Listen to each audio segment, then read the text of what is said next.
Until I started my master studium this year, I never imagined it there to be so many types of fertilizers that you can put on a field. For example, today I was testing a potassium salt fertilizer, as you can see in this video, and it didn't do nothing much on the flame, and it dissolves itself in water only when, it dissolves itself in water a bit, but it's better when you warm the water up first, or when you when you put it into a warm water rather than into room temperature water, and it's sort of white, grayish, pinkish, and it also looks completely different than all the other fertilizers. You see, I have a subject that just about fertilizers, and we should carry all the fancy lab coats into the lab to test the different fertilizers. Like, we aren't working with nothing experimental, meaning nothing new, nothing in development.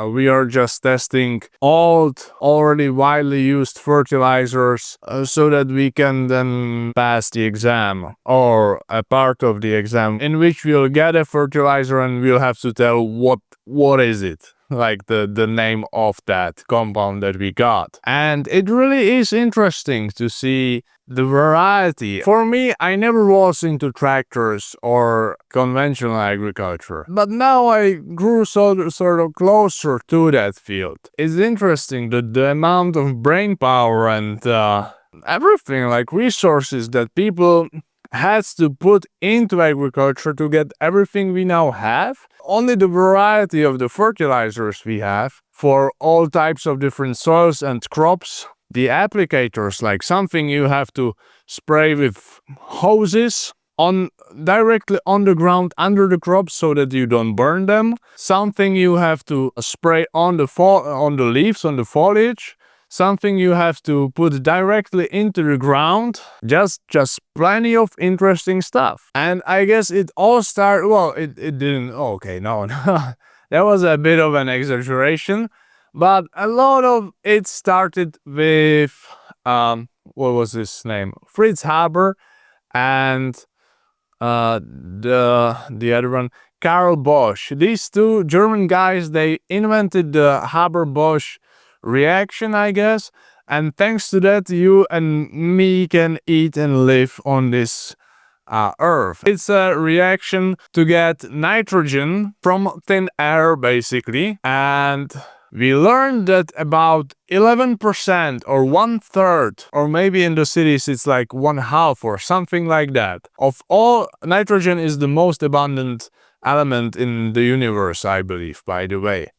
And like 1/2 or 1/3 of all the nitrogen inside of your body is now there thanks to the factories that make nitrogen fertilizers with the Haber-Bosch reaction. And that's something that sort of blew my mind. Like, we exist thanks to all these elements inside of us, and 1/2 or something like that of maybe the most important element inside of our body comes from a factory for nitrogen fertilizers. Well, and other stuff we learn in these lectures is basically just about all the types of fertilizers there are.